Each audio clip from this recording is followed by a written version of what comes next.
Foreign policy کے حوالے سے آج ڈسکس کریں گے فارن پالیسی کے جو آبجیکٹیو ہیں وہ کیا ہیں۔ بیسیکلی جو فارن پالیسی ہے وہ اس لیے مرتب کی جاتی ہے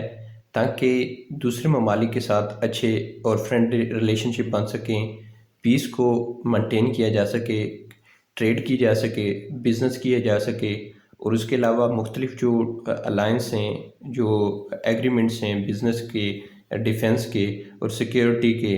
یہ دوسرے کنٹریز کے ساتھ کیے جا سکیں، اکانومی کو بوسٹ کیا جا سکے، اور اس کے علاوہ انٹرنیشنلسٹ مختلف جو ہیومینیٹیرین پروگرام ہیں ان کو لانچ کیا جائے تاکہ ایک دوسرے کنٹریز کے اندر جس وقت فلڈ آتا ہے، کوئی وار ہوتی ہے، تو ایسے صورتحال میں لوگوں کو ہیومینیٹیرین جو اسسٹنس ہے وہ پرووائڈ کی جائے۔ اب بات کرتے ہیں کہ پاکستان کی جو فارن پالیسی ہے اس کے جو کیا کیا آبجیکٹیو ہیں، ان کے کیا کیا ایمز ہیں، کیا گول ہیں۔ پاکستان کی جو فارن پالیسی ہے اس کے جو آبجیکٹیوز ہیں، سب سے فرسٹ یہ ہے کہ سب سے زیادہ جو رسپیکٹ ہے وہ تمام جو ٹیریٹوریل انٹیگریٹیز ہیں، ٹیریٹوریل کنٹریز ہیں، ان کی رسپیکٹ کرنا، ان کی جو سوورنٹی ہے، ان کی جو خود مختاری ہے اس کی ایکسیپٹ کرنا اور اس کی ریسپیکٹ کرنا۔ اس کے بعد نان انٹرفیئرنس کے جو مختلف کنٹریز ہیں، آرگنائزیشن ہیں، ان کے کام میں بلا وجہ کسی بھی طرح سے انٹرفیئر نہ کرنا۔ اور اس کے علاوہ جو فارن پالیسی ہے وہ نان اگریسو ہے، کوئی ایسی اگریسو پالیسی نہیں ہے کہ وہ کسی کنٹری کے خلاف جو ہے وداؤٹ جو انالائسس وہ ایک ایگریشن دیکھنے کو ملے گا پاکستان فارن پالیسی میں۔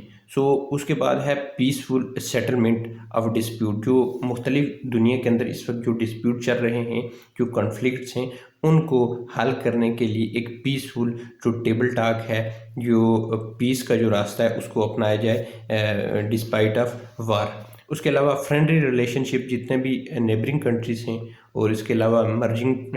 کنٹریز ہیں جن میں امریکہ، U S A, Canada, Japan, China, ان کنٹریز کے ساتھ فرینڈلی ریلیشن شپ۔ پھر جو ہے safeguard the interest of Pakistan diaspora abroad, اور پاکستان کا جو ڈائسپورا ہے باہر کی دنیا میں، ان کی جو انٹرسٹ ہیں، ان کے جو مفادات ہیں، ان کی جو ہے ان کو سیفٹی، سیکیورٹی اور ان کی جو ہے پیس کے لیے کام کرنا۔ اگر ان کو ان کنٹریز کے اندر کوئی بھی کسی بھی قسم کی کوئی ڈیفیکلٹیز ہے تو وہ وہاں پہ پاکستان کے جو ڈپلومیسی ہے، ایمبیسی ہے، اس سے وہ اسسٹنس لے سکتے ہیں۔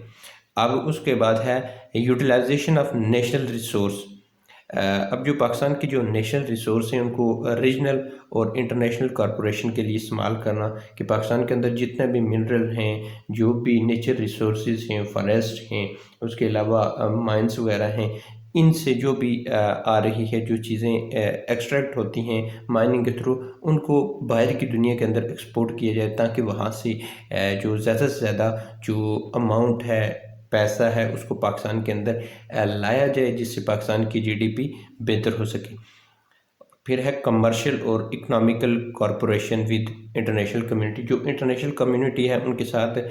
بزنس کرنا، ٹریڈ کرنا، اور پھر جو کارپوریشن ہے، جو انٹرنیشنل آرگنائزیشن ہیں، جو انٹرنیشنل کمیونٹی ہے، جو انٹرنیشنل ادارے ہیں، بڑے بڑے فائنینشیل ہیں، فائنینشیل انسٹیٹیوٹ ہیں، آئی ایم ایف ہے، ورلڈ بینک ہے، اس کے علاوہ یو این او ہے، یونیسکو ہے، جتنے بھی ڈبلیو ایچ او ہے، ان سب کے ساتھ جو ہے نا کارپوریشن کرنا۔ پھر اکنامی کے لیے مختلف ممالک کے ساتھ ایسے ٹریڈ ایگریمنٹس کرنا کہ جس سے پاکستان کی جو اکانومی ہے وہ بوسٹ ہو سکے اور پاکستان کی جو جی ڈی پی ہے وہ بہتر ہو۔ یہ تھے پاکستان کی